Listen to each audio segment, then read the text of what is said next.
Alan Watts once said that the biggest illusion human beings live under is the belief that they are separate from life itself.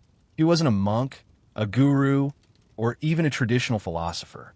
He drank, laughed, challenged religion, and spent his life explaining why modern people feel anxious even when everything seems fine. Long before mindfulness became popular, Watts was asking a dangerous question. What if the stress you carry every day comes from taking life far too seriously? Alan Watts was born on January 6th, 1915, in the quiet village of Chislehurst in England, at a time when the modern world was beginning to transform faster than human understanding could comfortably follow. The First World War had just reshaped Europe. Industrialization was accelerating social change, and traditional religious certainty was slowly losing its authority over intellectual life. Into this atmosphere of transition came a child who would later become one of the most influential interpreters of Eastern philosophy for the Western world, though his journey toward that role began not with rebellion, but with curiosity. Watts grew up in a middle-class Anglican household shaped by discipline, education, and cultural refinement. His father worked for the Michelin Tire Company, while his mother came from a religious background connected to missionary work. Christianity formed the moral and intellectual environment of his early life. Yet even as a child, he sensed that religious language often failed to capture the mystery it attempted to describe. He showed an unusual fascination with patterns in nature, landscapes, and symbolic imagery. Long walks through the English countryside became moments of quiet contemplation, during which he developed an early sensitivity to the relationship between human perception and the natural world. A decisive influence entered his life through exposure to Asian art and philosophy. During his youth, interest in Chinese and Japanese culture was slowly spreading among certain intellectual circles in Britain. Watts encountered Buddhist imagery and Taoist writings while still a teenager, and these ideas immediately captivated him. Unlike the rigid moral structures he associated with Western religion, Eastern philosophical traditions seemed to describe harmony rather than obedience, balance rather than struggle. The idea that human beings were not separate from nature, but expressions of it resonated deeply with him. As an adolescent, Watts joined the London Buddhist Lodge, one of the few organizations in Britain dedicated to serious study of Eastern thought. There he encountered translations of Zen Buddhist texts that challenged conventional Western assumptions about selfhood and reality. Zen emphasized direct experience over belief, insight over doctrine, and awareness over intellectual argument. For Watts, this approach felt liberating. Philosophy no longer appeared as a system to defend, but as a way of seeing. Despite this growing attraction to Eastern philosophy, Watts initially pursued a more conventional path. He did not attend university in the traditional sense, but immersed himself in independent study, reading widely across theology, psychology, mysticism, and comparative religion. By his early 20s, he had already begun writing, demonstrating remarkable ability to translate complex philosophical ideas into accessible language. His first major work on Zen Buddhism was published when he was still very young, establishing him as an emerging voice capable of bridging cultural traditions.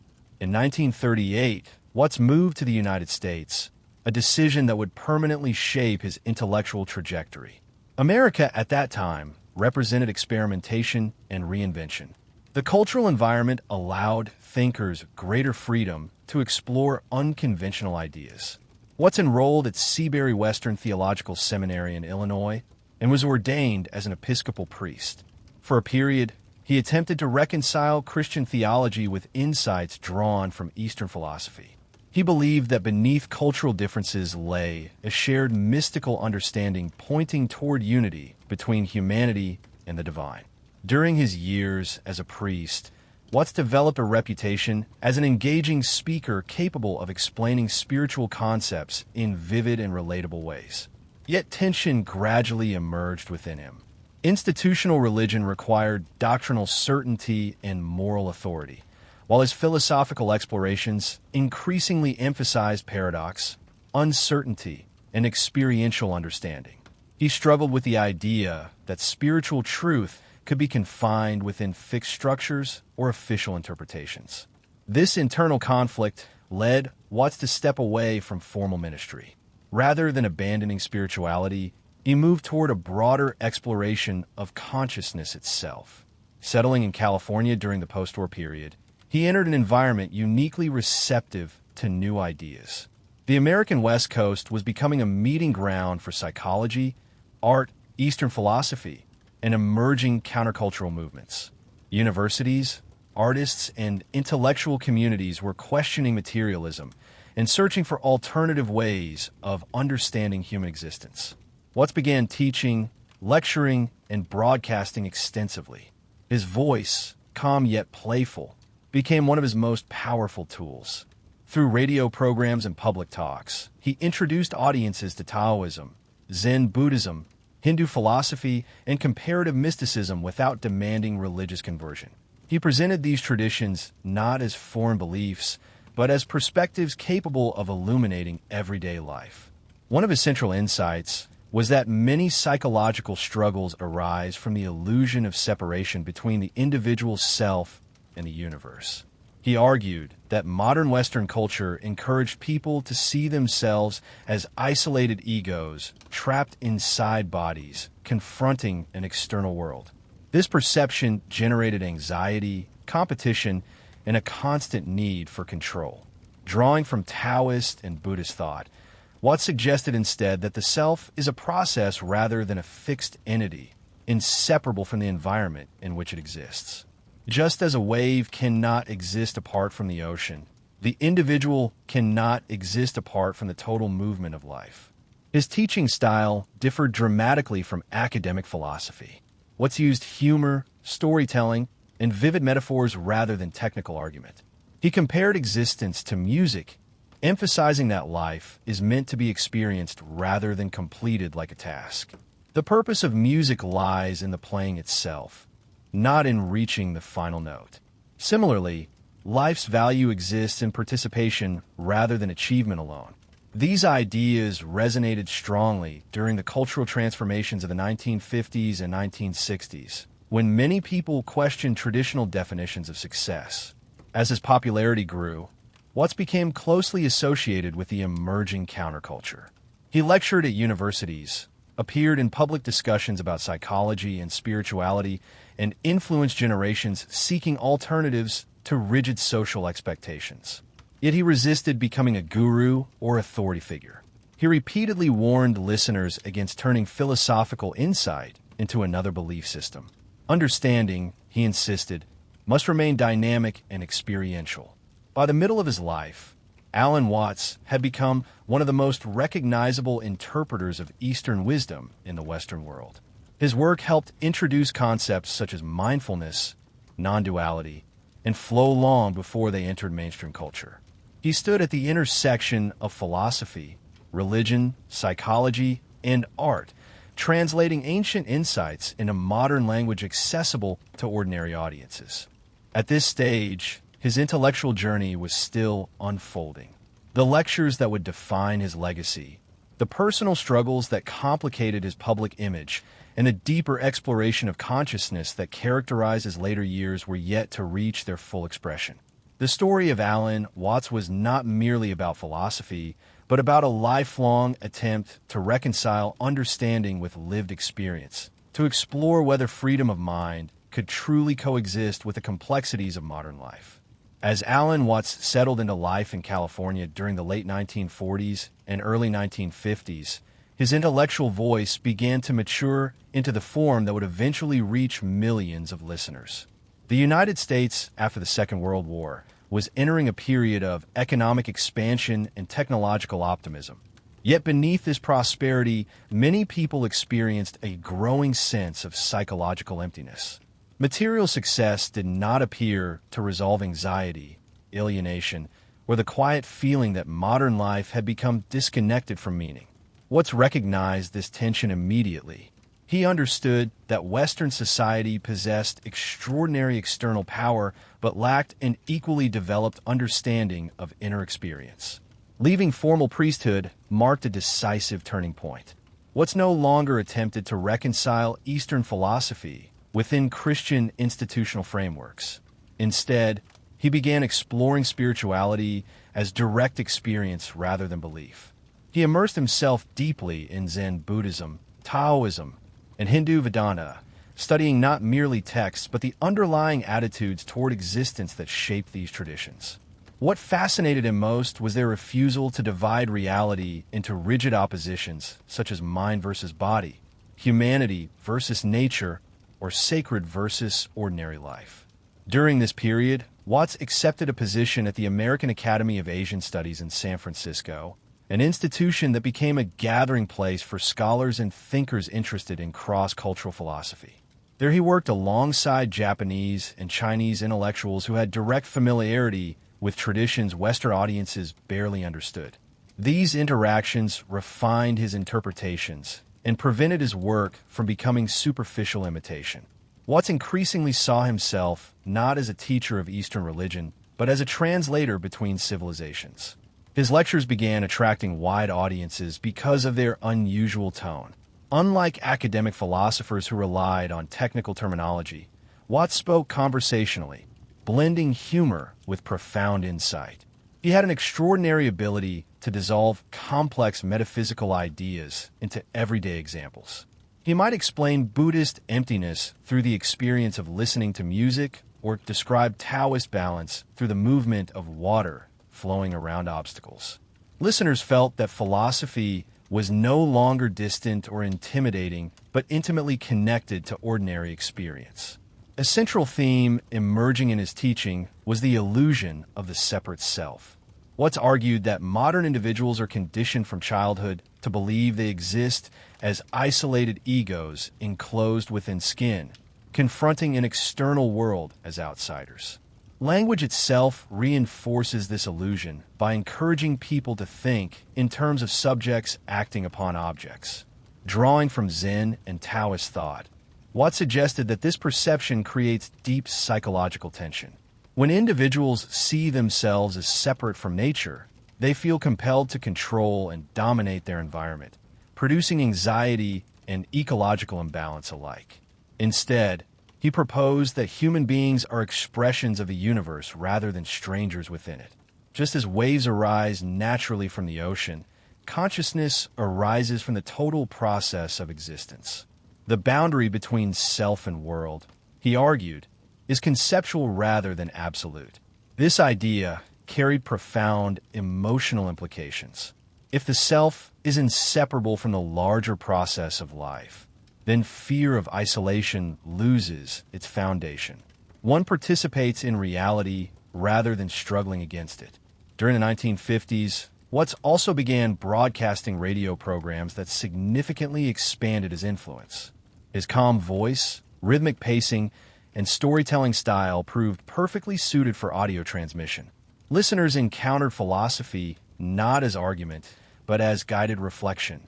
These broadcasts introduced thousands of Americans to Zen Buddhism and Taoist philosophy at a time when such ideas were largely unknown outside academic circles. Many later figures within psychology and mindfulness movements would credit Watts as an early gateway into contemplative thought. At the same time, Watts explored relationships between Eastern philosophy and modern psychology. Thinkers such as Carl Jung had begun examining the unconscious mind and symbolic structures shaping human behavior. Watts recognized parallels between psychological insight and Buddhist awareness practices. Both questioned rigid identity and emphasized observation of thought rather than blind identification with it. He argued that psychological suffering often arises when individuals cling to fixed self-images that conflict with the fluid nature of experience. California's intellectual climate during this era encouraged experimentation. Artists, writers, musicians, and psychologists gathered in overlapping communities exploring creativity and consciousness. Watts moved comfortably within these circles, participating in discussions that blurred boundaries between philosophy, art, and science. Yet he maintained skepticism toward movements that attempted to commercialize or simplify spiritual insight. He repeatedly emphasized that genuine understanding cannot be mass-produced or reduced to technique alone. His growing popularity brought increasing demand for public lectures across universities and cultural institutions. Audiences were drawn not only to what he said, but to how he said it. Watts often laughed during lectures, using paradox and playful contradiction to disrupt habitual thinking. Zen teachings frequently rely on breaking logical expectations, and Watts adopted this method skillfully. By confusing rigid intellectual patterns, he encouraged listeners to experience moments of insight rather than merely accumulate information. One of his recurring analogies described life as a dance rather than a journey toward a final destination. Modern society, he argued, conditions people to treat existence as a race toward achievement, constantly postponing happiness for future success. Yet if life resembles music or dance, its meaning lies in participation itself. The value of a song is not reaching the last note, but experiencing the unfolding melody. This perspective challenged deeply rooted assumptions about productivity and ambition in industrial society. Despite increasing recognition, Watts resisted adopting the role of spiritual authority. He warned audiences against turning teachers into idols or philosophies into rigid belief systems. The moment insight becomes dogma, he argued, it loses vitality. True understanding must remain flexible and alive, continually rediscovered through direct experience. By the end of this period, Alan Watts had become a central figure in introducing Eastern philosophical perspectives to Western audiences. His lectures circulated widely, his writings gained readership, and his influence extended across intellectual and artistic communities.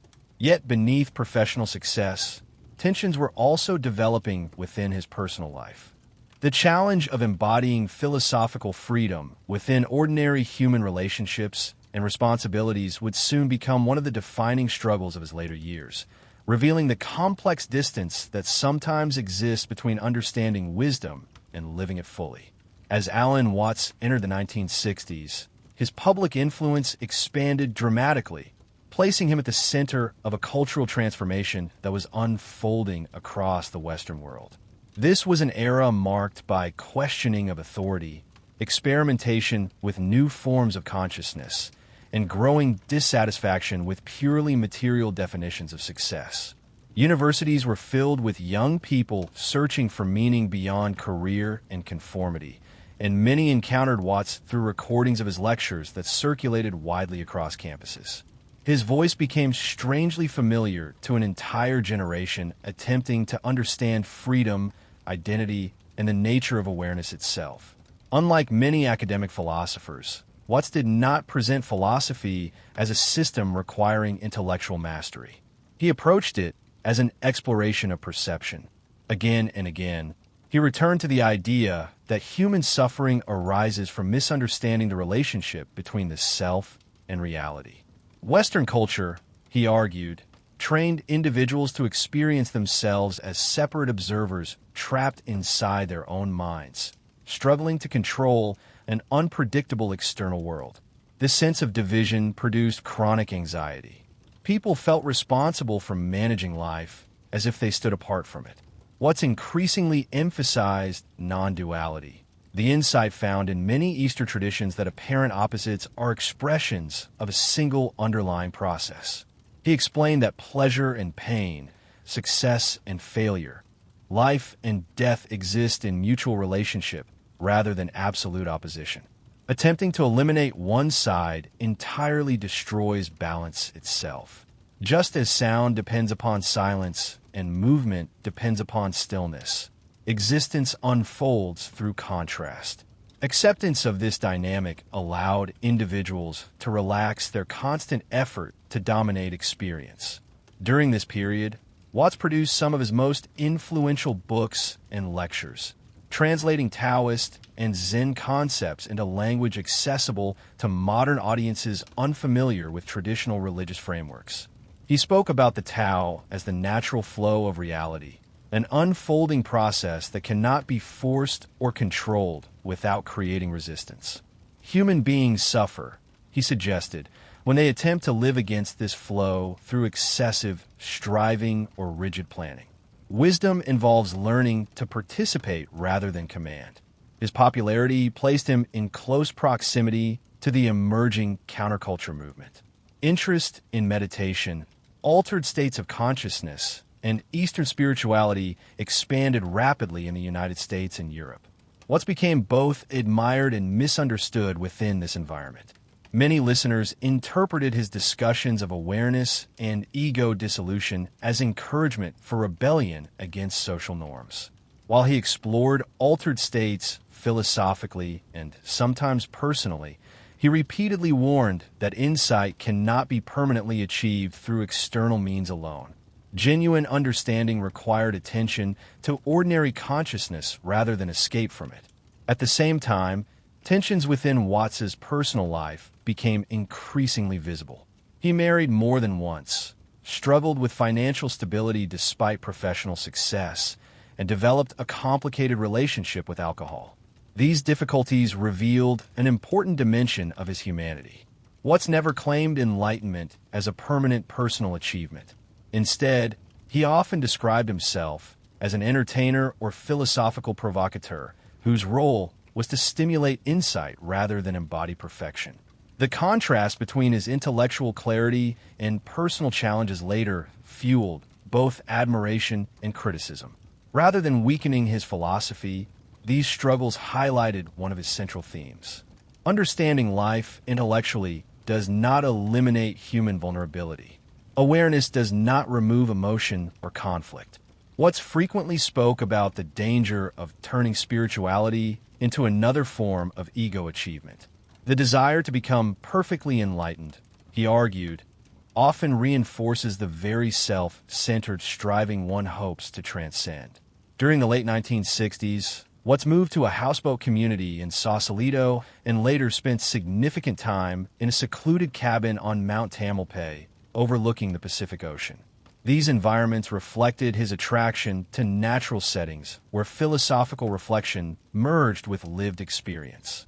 Surrounded by water, forest, and open sky, he continued recording lectures that explored consciousness, death, creativity, and the illusion of control. Many of these recordings would later become the primary source through which future generations encountered his work. One of his recurring insights concerned the modern obsession with security. Watts observed that individuals often sacrifice present experience in pursuit of guaranteed safety, yet absolute security remains impossible. Life itself is change. Attempting to freeze circumstances produces tension because reality continues moving regardless of human preference. True peace emerges not from certainty, but from learning to trust uncertainty as an inherent feature of existence. He also addressed the fear of death with unusual calmness. Drawing upon Buddhist and Taoist perspectives, Watts described death not as annihilation, but transformation within an ongoing process. Just as individual waves return to the ocean, personal identity dissolved back into the larger movement from which it arose.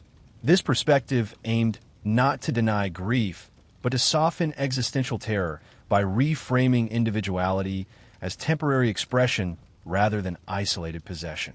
By this stage of his life, Watts had become an influential cultural figure whose lectures shaped discussions in psychology, art, education, and spirituality. Yet he resisted institutionalization. He declined to found a formal school or movement bearing his name, believing rigid organizations inevitably transform living insight into doctrine.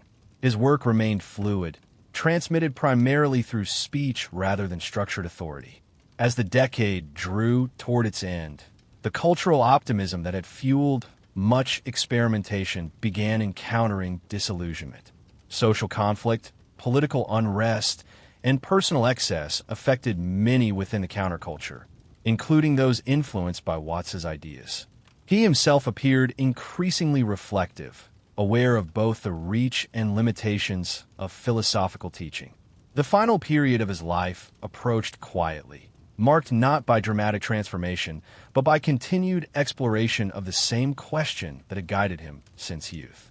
Whether human beings could truly live in harmony with the unfolding process of existence rather than endlessly struggling to control it.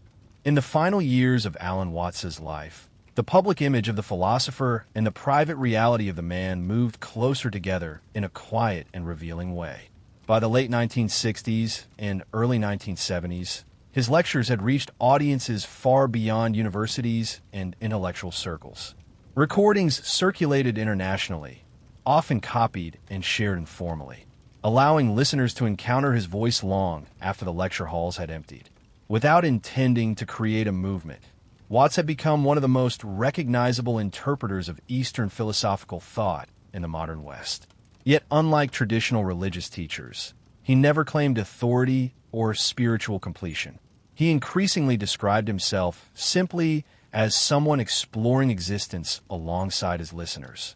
Watts spent much of this period living between his cabin on Mount Tamalpais in Northern California and nearby coastal communities. The natural landscape deeply influenced his reflections. Surrounded by forests, fog drifting over the Pacific Ocean, and long periods of solitude, he continued recording conversations and lectures that carried a more contemplative tone than his earlier public performances. These talks often returned to themes that had occupied him throughout life: the illusion of control, the relationship between self and universe, and the possibility of living without constant psychological tension. He spoke frequently about the modern condition of chronic striving. Industrial society, he argued, trained individuals to treat life as a problem requiring continuous improvement. People pursued success, security, and identity as if fulfillment always existed slightly ahead in the future. What suggested that this orientation created a permanent sense of incompleteness. The mind became trapped in anticipation rather than participation. Drawing again from Taoist insight, he described wisdom as learning to move with life rather than forcing outcomes. Just as a skilled swimmer works with the current instead of fighting it, psychological balance emerges through cooperation with reality's movement. During these years, Watts also reflected more openly on contradiction within human life. He acknowledged that understanding philosophical principles does not eliminate personal difficulty. Human beings remain emotional, imperfect, and vulnerable regardless of insight. Rather than viewing inconsistency as failure, he began presenting it as evidence of authentic existence. Attempts to become perfectly spiritual or permanently enlightened, he warned, often create artificial self-images disconnected from lived reality. Genuine awareness includes acceptance of complexity rather than escape from it. His later lectures explored death with increasing intimacy. Watts emphasized that fear of death arises largely from identification with a fixed personal identity imagined as separate from the universe. If the self is understood as a temporary expression of a larger process, then death resembles transformation rather than disappearance. He compared individual life to a pattern formed in water or flame, real while it exists, yet inseparable from the forces that created it. This perspective did not deny loss, but reframed existence as participation in an ongoing continuity. Despite intellectual fulfillment, Watts's health and personal habits reflected strain accumulated over years of intense travel, speaking engagements, and emotional complexity. He remained socially active and intellectually energetic, yet those close to him observed periods of exhaustion. Still, he continued recording extensively, often speaking informally with small groups rather than addressing large audiences. These recordings captured a more relaxed and reflective voice, less concerned with explanation and more focused on shared contemplation. In November 1973, Alan Watts died peacefully in his sleep at his home near Mount Tamalpais at the age of 58. His passing occurred without dramatic public ceremony, yet the influence he left behind expanded steadily after his death. Unlike philosophers whose work depended primarily on written systems, Watts's legacy lived through sound. Thousands of hours of recorded lectures preserved not only his ideas, but his manner of thinking, playful, questioning, and deeply humane. In the decades that followed, interest in meditation, mindfulness, and Eastern philosophy grew across Western societies. Many concepts that later entered psychology, wellness culture, and popular discussions of consciousness had already been introduced to broad audiences through Watts's explanations. He helped normalize the idea that wisdom traditions from different cultures could speak to modern psychological struggles without requiring religious conversion. His work encouraged dialogue between science, philosophy, and spirituality at a time when such conversations were rare. Perhaps his most enduring contribution lay in changing how philosophy could be communicated. Watts demonstrated that profound ideas need not be confined to academic language. Through storytelling, humor, and metaphor, he made complex insights emotionally accessible. He invited listeners not merely to agree with concepts, but to observe their own experience directly. Philosophy became less about belief and more about perception. Alan Watts left no formal school, no institution guarding doctrine, and no system demanding loyalty. Instead, he left questions and perspectives that continue to resonate with individuals confronting the pressures of modern life. His central message remained disarmingly simple, yet difficult to live fully. Human beings are not separate observers struggling against existence, but expressions of the same unfolding process they seek to understand. Peace arises not from controlling life, but from recognizing participation within it. In the end, Watts's life reflected the very paradox he often described. He was neither saint nor detached sage, but a deeply curious human being attempting to reconcile insight with ordinary living. His legacy endures because he spoke not from unreachable perfection, but from exploration itself, reminding listeners that understanding life may begin the moment one stops trying to stand outside it and instead learns to move with its rhythm, as naturally as breath, as fluidly as water, and as continuously as the unfolding present moment itself.